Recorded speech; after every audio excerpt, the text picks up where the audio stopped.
बाबा बरदानी की जय। हर हर महादेव। हाथ के नीचा करू, ध्यान भगवान पर राखू। बुझ गए।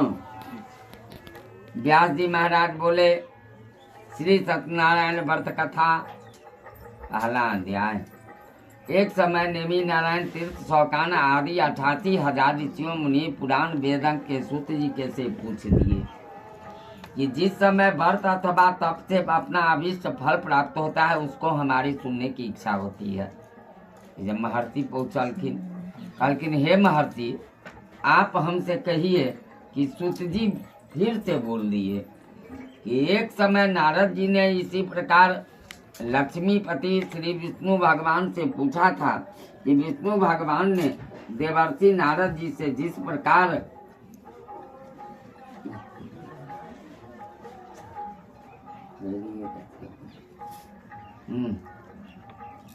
से कहा था कि उसे तुम मन लगा करके सुनो। एक समय नारद जी ने दूसरों को भलाई करने की इच्छा से अनेक लोगों में घूमते हुए मृत लोक तक पहुंच गए। आगमन किया।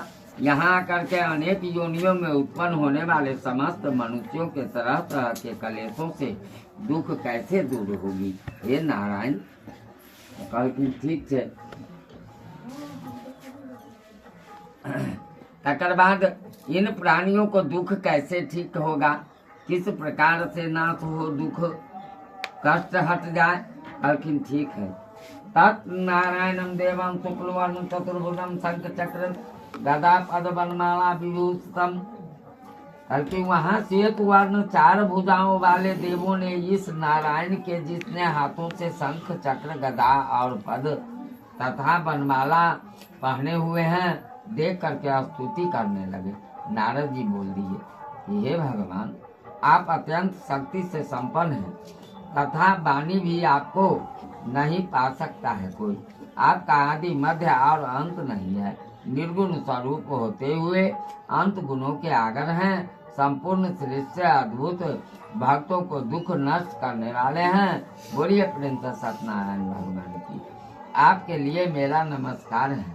नारद जी बोले, विनती करके सुनकर भगवान विष्णु ने दर्शन दिए और बोले, हे मुनिदेव, वह अपना मनोरथ के मुझसे कहो कि सबका मैं उत्तर दूंगा। नारद जी बोले, मृत लोक के निवासी अनेका योनियों में उत्पन्न होकर के पाप कर्मों से प्रेरित हैं। इसीलिए स्वामीन यदि आपकी मेरे पर कृपा हो तो बतावे कि उनका दुख किस प्रकार से दूर होगा। लेकिन ठीक है। श्री भगवान बोले कि हे पुत्र, तुमने संसार के ऊपर कृपा करने की इच्छा बड़ी उत्तम बात पूछ दी है। उपाय करने से प्राणियों को मुक्त हो। सुनो, मैं तुमसे कहता हूँ, बहुत पुण्य प्रदान करने वाले स्वर्ग में मृत लोग तक परम दुर्लभ एक व्रत है। तुम्हारे अपने से व्रत कहता हूँ कि श्री सत्यनारायण की व्रत को भली भांति विधि पूर्वक करने से प्राणी शीघ्र सुख को भोगता है। बोलिए श्री सत्यनारायण भगवान की, विष्णु देव की। ऐसे एक वचन सुनकर नारद जी बोले कि हे भगवान, उस व्रत को क्या फल प्राप्त होता है, मुझसे बताइए। इसकी विधि विधान कैसे होती है। लेकिन ठीक है, मैं बताता हूँ। तुम एक काम करो कि केले की फल, घी, मीठा प्रसाद, गेहूं की, चावल, साठी चूर्ण का, अमृत रूपी गाय की दूध, केला, शक्कर, घी, कपूर, पान, सुपारी, अगरबत्ती, सवाई सब कुछ लेकर के पूजन किया करो। ठीक है। उस समय में पूजन की ब्राह्मणों बंधवे वैष्णवे छो नैवेद्य भक्तियों सदा प्रत्यते रंभा प्राण गृहीत च गुरम। लेकिन हे भगवान की पूजा तो करे, ब्राह्मण और बंधुओं बांधव को सहित धर्म से तत्पर हो। नैवेद्य की पकी मिठाई तो केले की फली, घी, दूध, गेहूं, चूर्ण, गुड़ा अथवा गुड़ का ही लेना चाहिए, परंतु संपूर्ण भक्ति से इकट्ठा करके सवैया सवैया लगा करके वस्तुओं सहित कथा करते हैं।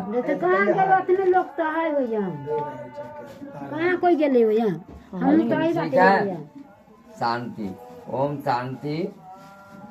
उसके बाद वह बंधुओं को सहित कथा श्रवण करके ब्राह्मणों को दक्षिणा दे। ब्राह्मणों को दक्षिणा दे करके पश्चात बंधुओं बांधव को सहित ब्राह्मणों को भोजन करावे। अन्यथा फिर भक्ति के श्रद्धा से स्वर्ण प्रसाद भक्षण करें। अनित करते हुए गीता की रात की जागरण में प्रभु श्री सत्यनारायण का ध्यान करते हुए अपने स्थान को चल पड़ा। उस समय व्रत की आचरण करने से निश्चय की मनुष्यों की इच्छा पूर्ण हो जाती है। विशेष करके कलयुग में भूमि पर ऊपर नहीं लघु उपाय मिलता है।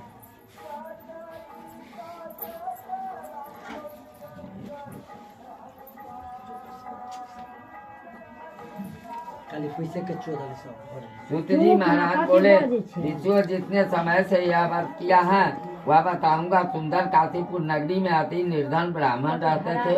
वह भूख प्यास से बेचैन हुआ था। नित्य दिन पृथ्वी पर घुमा करते थे और उस दिन भिक्षा में ब्राह्मण को दिन दुगुना रात चौगुना धन मिला और उसके बाद पैसे मिला। वह बाजार को गया और अपना मन में विचार कर लिया कि हे प्रभु विष्णुदेव श्री सत्यनारायण भगवान बृहस्पति देव, आपसे मेरी आग्रह है कि मैं अपना मन में विचार करके कहूँ कि मैं आपकी पूजा करूँगा। लेकिन ठीक है।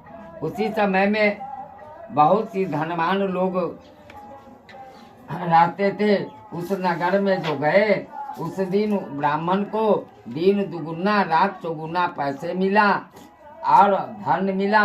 वह जाकर के बाजार से केला, घी, शक्कर, चीनी, मीठा, दूध, दही, गेहूं की प्रसाद के अभाव में 60 चूर्ण का चावल का चौरठ बना करके वह सवैया लगा करके पूजन शुरू किया।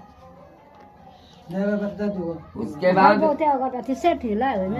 अपने भाई बंधु बांधव को बुला करके वह कहा कि जैसे कि आप लोग ने हकार देते हैं तो कहा ठीक है मैं जाता हूँ और सभी को कह देंगे कि मेरे आंगन में विष्णुदेव बृहस्पति की पूजा हो रही है।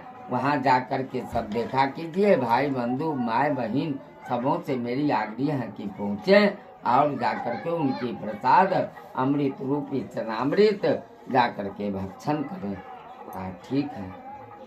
सत्यनारायण भगवान के व्रत करेगा यह सब मनुष्यों को पाप कर्म से छुटकारा मिल जाएगा और सुख भोग करके स्वर्ग लोग को पाकर पारंगत हो जाएगा और धन पुत्र भरल भंडार से आंगन सुहावन और दरवाजा से भरा हुआ मानव हर चीज से पूर्ति हो जाती है।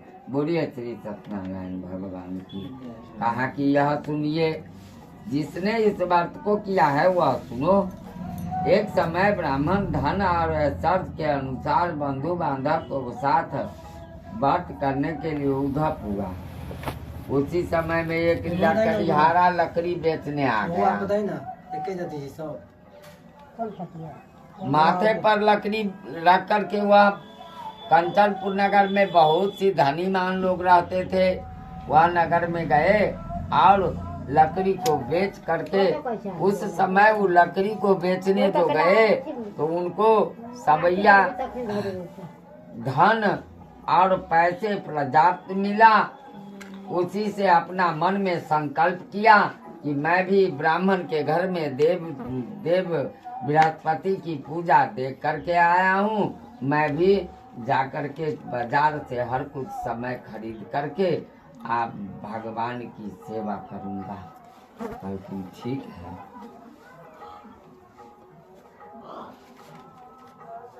उसके बाद बोले कि विधि के साथ व्रत किया। उस सत्यनारायण व्रत के प्रभाव से लकड़हारा धन पुत्रादि युक्त से संसार से सुख भोग करके वैकुंठ चले गए।